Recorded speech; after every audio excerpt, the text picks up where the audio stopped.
Бүгінде Әйтеке би кентінен Арал қаласына шыға берістегі жолдың бойында кенттен шығатын қатты заттар мен керексіз қалдықтарды бір жерге шоғырландыратын полигон орналасқан.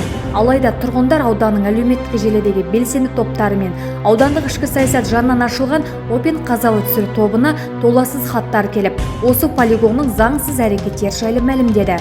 Бүгінгі шығарылым қоқыс полигонының жайы туралы болмақ.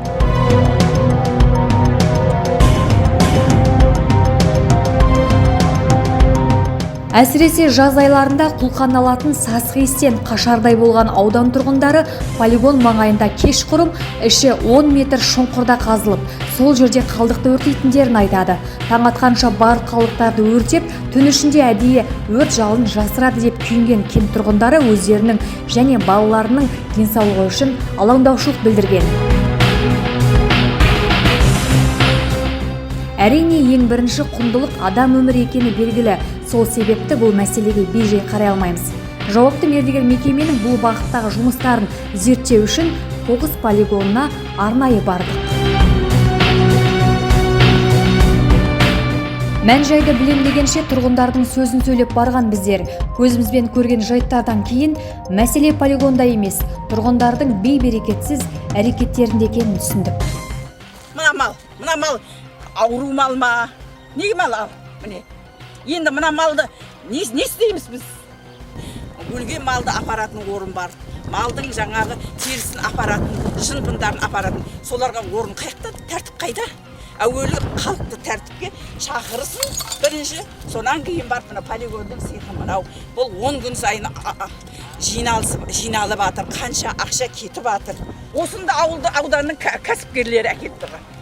Өлексе сасыған бұл полигонға заңсыз ұрланып кіріп, әр жерге қоқысын төгетін кент тұрғындарының өздері болып шықты.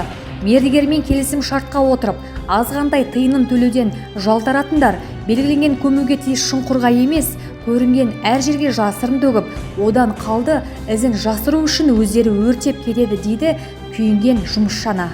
Кафеден тамақ келіп жатыр.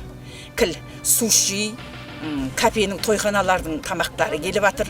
Олардың тамақтары деген сенің балоныңнан да барлық нәрселеріңнен де жаман. Мысалға газельмен келеді, біріне бірі не қылып жатыр. Жаңға оны деген иісін көрсең, құртын көрсең. Мен ақымақ емеспін ғой, мына жерде қаншама орным бар, мына жерде жақ жібермеймін ғой мен. Мысалға ше.